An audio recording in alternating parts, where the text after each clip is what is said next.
Hey guys, Sadi Sabah, CPA here. In today's video, we're going to be going over what a W-9 is and how to properly fill it out. So let's jump in. So a W-9 is a request for taxpayer identification number. This just lets the person that's paying you know how they can issue you a 1099 at the end of the year or beginning of the new year, I should say, for all your payments made throughout the year.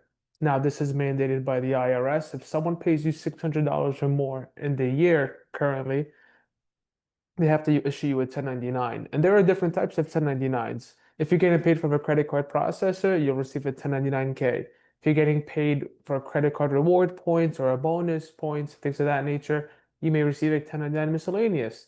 If you're getting paid as a contractor, you'll receive a 1099 NEC, which stands for non-employee compensation. Now, these are just the different types. There are a few other ones, such as interest and so forth. And let's jump into completing the W-9. So, number one, name of entity or individual. So this is obviously where you would enter your full name if you're operating as a sole proprietorship, or if you have a business name, you'd write the name of your LLC. Business name with disregarded entity name for line two. This would apply if you have a DBA or doing business as. Otherwise, you could just leave it blank. So let's fill it out. 3A, check the appropriate type for federal tax classification. Now, there are a few types of tax classifications, right? You could be a individual sole proprietor, a C corporation, S corporation, partnership, or a trust and estate. Now, you would select individual sole proprietor if you're operating under your name or you have a DBA and you don't have any LLC formed. If you have a corporation by default, you're a C corp. Uh, S corp if you make the election. If there's two or more members in your LLC or you formed a partnership, you're taxed as a partnership, and trust and estate if applicable. So for this case, we're an LLC. And now it's going to ask us uh, select the appropriate letter CSP for tax classification, unless it's a disregarded entity. A disregarded entity should instead check the appropriate box for the classification of its owner. In this case, I would be individual sole proprietor. Because an LLC is a disregarded entity in terms of the IRS, so your tax classification is actually sole proprietorship. You'll file your business tax return with your 1040 personal tax return.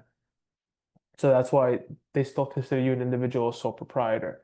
An LLC could be elected to be taxed as a S corp, or have two members and be a partnership, or even a C corp. So that's why you see this option here. Line 5, you would obviously enter your address. This is so the person paying you knows where to mail out your 1099 if they don't furnish it to you via email. Uh,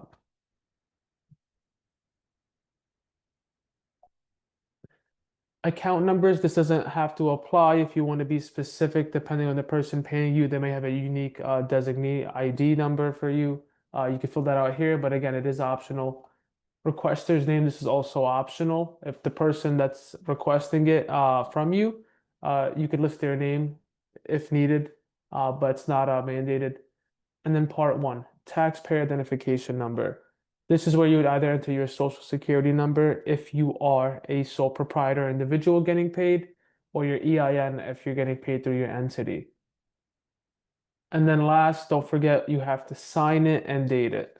Now, if someone requests a W-9 for you, do not be nervous, do not be scared. It's just standard procedure. Anyone paying you is required to collect this information before they give you payment. This helps curb, financial crimes and things of that nature. And you also have to understand when someone pays you, they're taking a deduction against their income. And for an expense for someone is also a revenue for someone else. So the IRS just wants to make sure the flow of money is being properly recorded. If you found this video helpful, please like and subscribe, and there'll be sure to be many more. Have a good one.